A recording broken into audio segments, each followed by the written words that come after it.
Ô Salão, e obsessores, cara? Eu sei que você fala bastante no seu canal.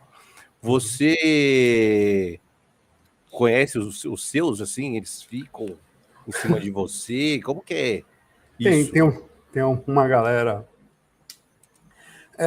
que está sempre perto, né? Mas assim, ser humano é difícil. E os espíritos que moram nessas existem dimensões, né? Hum, E alguns deles eles moram lá. E eles não gostam. Não existe somente alguns que são voltados a gente, tá. especificamente. O que mais acontece com a gente é uma certa forma de espíritos diferentes que aparecem. Existem os mesmos, que chegam para atrapalhar, mas também existe porque você está lidando, às vezes, com pessoas que estão lhe assistindo, às vezes o cara está lá pensando uma coisa triste, o cara estava passando por um processo obsessivo, começa a mexer as energias ao ouvir alguns ensinamentos, algumas direções, e ele perde contato com aquela pessoa só por fazer aquilo, e a pessoa melhora um pouco e sai da sintonia. Então, acaba tendo uma troca muito grande. Então, é muito comum eu ver espíritos ou ter assédios de espíritos que eu não sei quem são.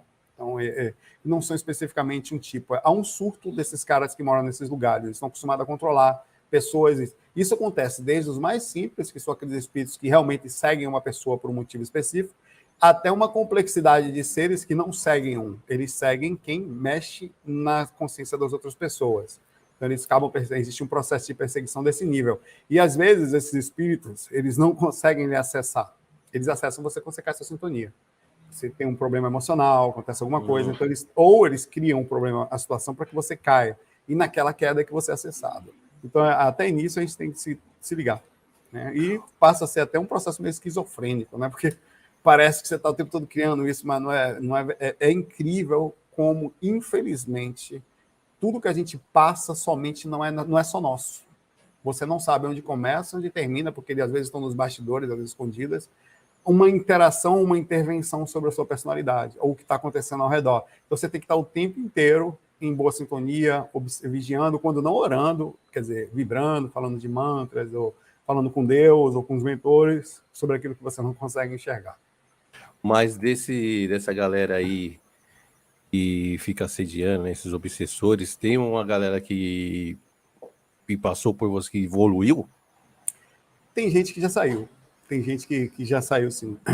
Tinha uma pessoa que ela não era especificamente uma obsessora que me queria mal, mas me fazia mal. Era uma pessoa que me perseguia há muito tempo. Eu saía do corpo, ela estava sempre perto da cama, sempre no lugar, na proximidade.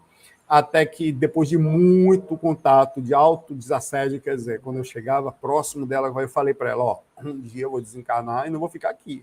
E você vai ficar no umbral. Aí ela foi quando ela se tocou e percebeu que foi um momento de lucidez, saiu do surto um pouco e recebeu ajuda e saiu. Então, esse foi um dos espíritos. Inclusive, ela era careca pequena, para quem não sabe, tá? A careca pequena, ela não é mais uma assediadora hoje em dia.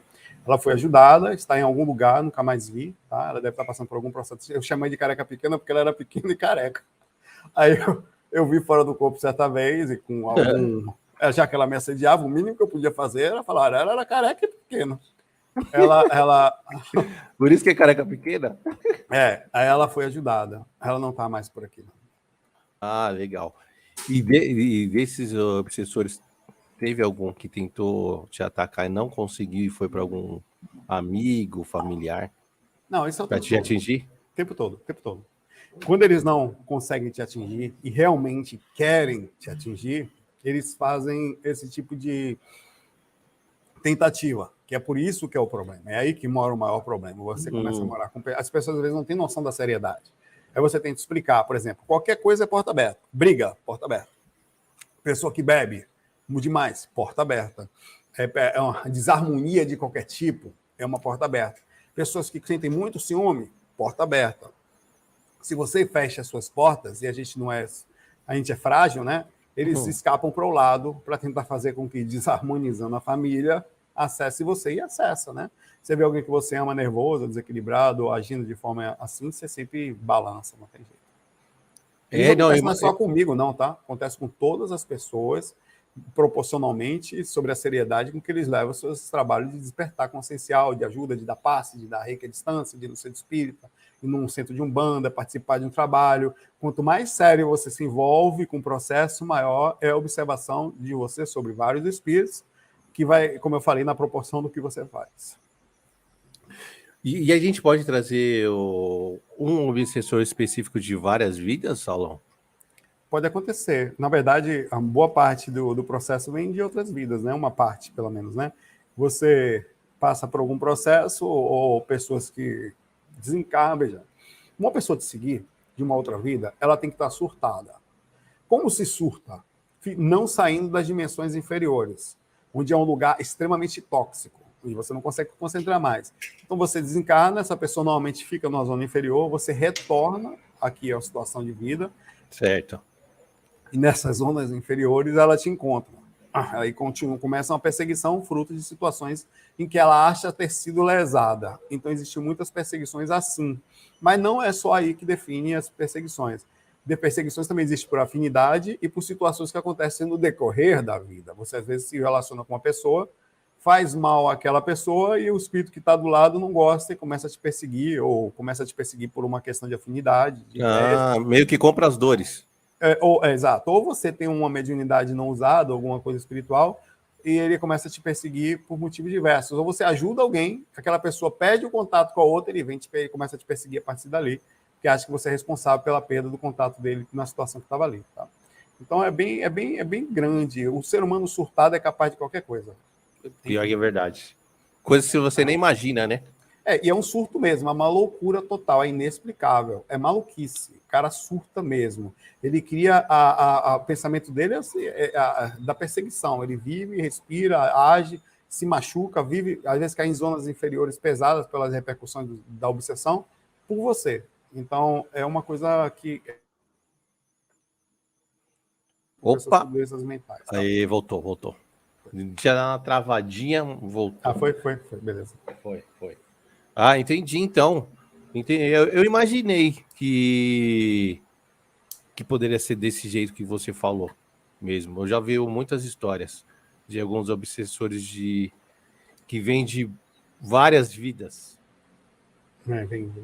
E eles estão aí, né, cara? Somos nós, na verdade, né? É engraçado pensar como é que a gente consegue imaginar o que é um surto de um ser humano, né? Ele é a perda total da identidade, às vezes o esquecimento dos parentes, dessas regiões, você tem facção. É como se você entrasse no presídio. Você começa a ver um mundo de facção, um mundo de crime, conviver com pessoas que são criminosas e ter que agir de uma forma para se defender de criminosos. Então, o umbral, de certa forma, é um tipo de lugar onde você vai ter que se relacionar a uma facção. Um cara que passa, principalmente no nosso sistema prisional brasileiro, ele não sai melhor, ele sai pior. É pior, Sai pior. O processo do umbral, diferentemente dos presídios, causa um certo despertar, que é feito também para isso. Mas é importante entender que o tipo do surto é muito parecido.